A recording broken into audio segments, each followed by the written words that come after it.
Dictionaries and lists are both really useful, and each have strengths in different situations. So when is it best to use a list, and when's a dictionary the way to go? Think about the kind of information you can represent in each data structure. If you've got a list of information you'd like to collect and use in your script, then a list is probably the right approach. For example, if you want to store a series of IP addresses to ping, you could put them all into a list and iterate over them. Or, if you had a list of host names and their corresponding IP addresses, you might want to pair them as key values in a dictionary. Because of the way dictionaries work, it's super easy and fast to search for an element in them. Let's say you have a dictionary that has usernames as keys and the groups they belong to as values. It doesn't matter if you have 10 users or 10,000 users. Accessing the entry for a given user will take the same time. Amazing! But this isn't true for lists. If you've got a list of 10 elements and you need to check if one element is in the list, it'll be a very fast check. But if your list has 10,000 elements, it'll take significantly longer to check if the element you're looking for is there. So, in general, you want to use dictionaries when you plan on searching for a specific element.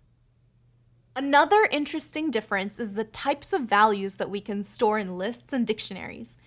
In lists, you can store any data type. In dictionaries, we can store any data type for the values, but the keys are restricted to specific types. The reasoning behind which types are allowed can get complex, and we don't want to bog you down with unnecessary details. So as a rule of thumb, you can use any immutable data type, numbers, booleans, strings, and tuples as dictionary keys, but you can't use lists or dictionaries for that. On the flip side, like we said, the values associated with keys can be any type, including lists or even other dictionaries. You can use them to represent more complex data structures, like directory trees in a file system.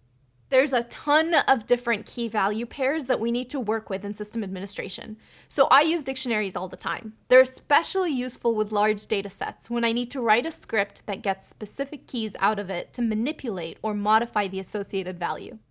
But it doesn't always need to be that serious.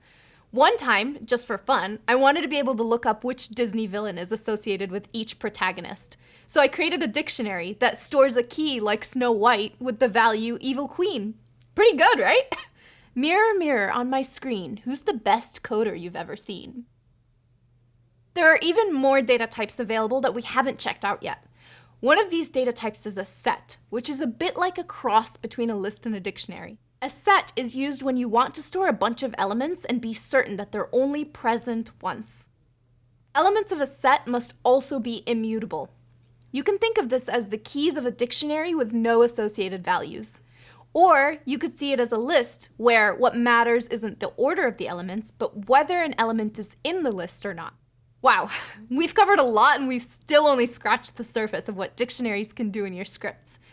As you progress in your IT career, you'll come across a lot of situations where a dictionary is the easiest way to organize your data. If you're interested, you can learn more about dictionaries in the official documentation. You'll find links to this in the next reading.